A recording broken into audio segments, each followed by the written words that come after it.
Something we have to realize when we're on a weight loss journey and using running as a specific form of exercise to burn those extra calories is that running alone isn't gonna make us lose all that weight. We have to realize that our diet plays the biggest factor of how much we weigh and how much weight we're gonna lose over time. So if you're trying to run for weight loss but not losing weight, this video is for you. You're likely in one of two scenarios, and I know I've been through both of them, so don't you worry, it's possible to get yourself through them and on the path to losing weight once again. I want you to listen to these two scenarios and identify which one correlates to you the most. Scenario one, you're someone that's brand new to running for weight loss, you're just a couple of weeks in, and the numbers aren't going down as fast as you would like it to, or at all, or they might even be going up. Why could that be? There's a number of reasons, but we'll get into those later on in the video. Scenario two, you've been running for weight loss for a while now, you've lost a good amount of weight, and now you've hit that dreaded plateau point, which comes in any weight loss journey.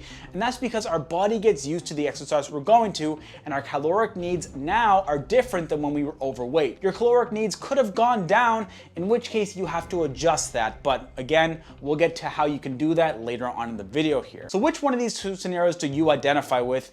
And the resolution for each of these is quite similar, so I'm just gonna loop it together.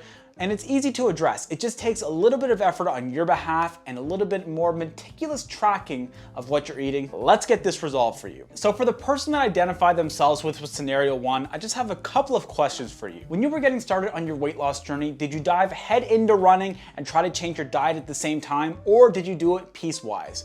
And by piecewise, I mean, did you change up your diet and then slowly start to introduce running, or did you introduce running and then we're gonna deal with your diet later?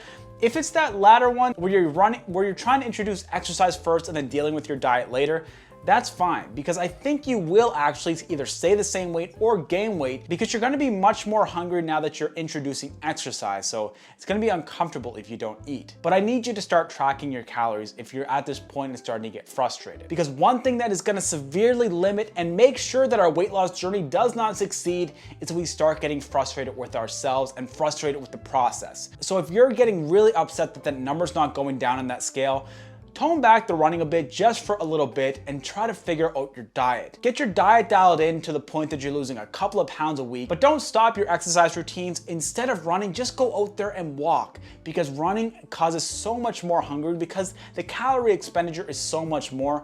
But walking is a great exercise as well and will allow you to keep that exercise habit that you started to build up. And I know that fitness trackers say an estimate of how many calories you're burning in the run of a day, but that's not accurate for every single person. And that, like, sometimes my wife, she works at a school, she walks around quite a bit, and her heart rate is just naturally higher. So her Fitbit thinks she's burning like 4,000 calories a day.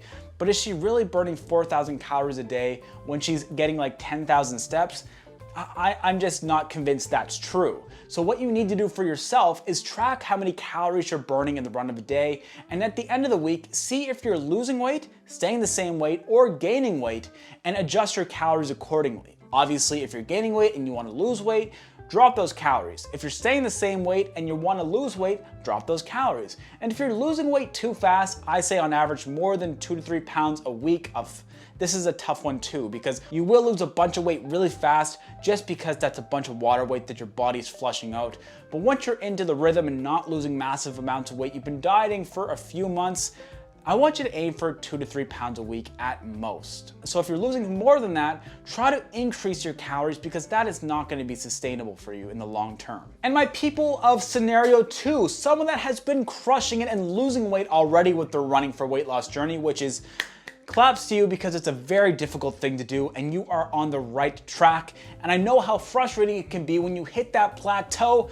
I've been there. I've reached a plateau like 5 or 6 times along my journey, and it's the worst thing to try to get out of. It's so frustrating, so demoralizing, and you feel like giving up.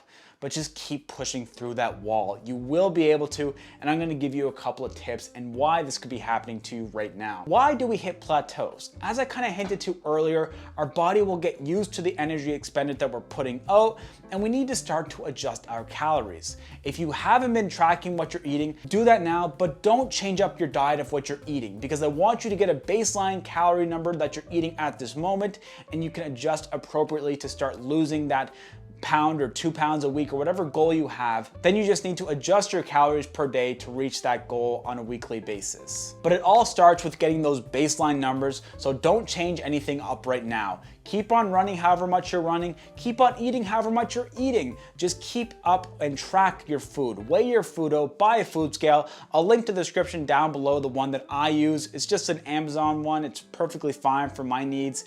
I've used the same scale for like 5 or 6 years now, and to this day, I weigh out my food every single meal. And I don't track my food meticulously at this point because I know roughly how many calories I need to sustain the body weight that I'm at right now. I'm not really interested in losing weight or gaining weight. I want to maintain where I'm at. So I eat roughly the same amount of food per day. But if you're someone that needs to adjust that, the scale is gonna help you do that. So get those baseline numbers and start dropping the calories per day so you can achieve your goal. You may need to do this a few times along your running for weight loss journey. It's an ongoing battle, but this is a lifelong change. So that's okay, because you know what? It doesn't matter how long it takes us to reach our goal, as long as we're making progress towards it every day, or at least if we're getting on the rough path for a couple of days, we get right back on track. That's what this process is all about, and that's what I'm here to help you guys with, to get long-term sustainable weight loss. None of these fad crash diets that you're gonna lose a bunch of weight fast and just gain it all back and not build the proper habits that you need to build the lifestyle that you're gonna be proud of. That's what we do here on this channel. And with that said, if you folks would like to join a like-minded community, there's a free Discord link in the description down below where we have a bunch of people who are on their lifestyle change journey. I'm in there as well, so if you have any direct questions, just tag me in a comment either in the YouTube section down below or join our Discord community and message me directly there. If you haven't already, I really appreciate it if you could hit that subscribe button. We have roughly 70% of viewers who regularly watch this channel that aren't yet subscribed, and it helps us grow and get more people on the right track, because this video won't get pushed out to people that really need it unless YouTube sees the engagement go up. So make sure you hit that like button, subscribe to the channel, share it, comment on it, and I really appreciate everything. I'll see you folks on the next one. If you got some value out of this, let me know in the comment section down below. Thank you, friends.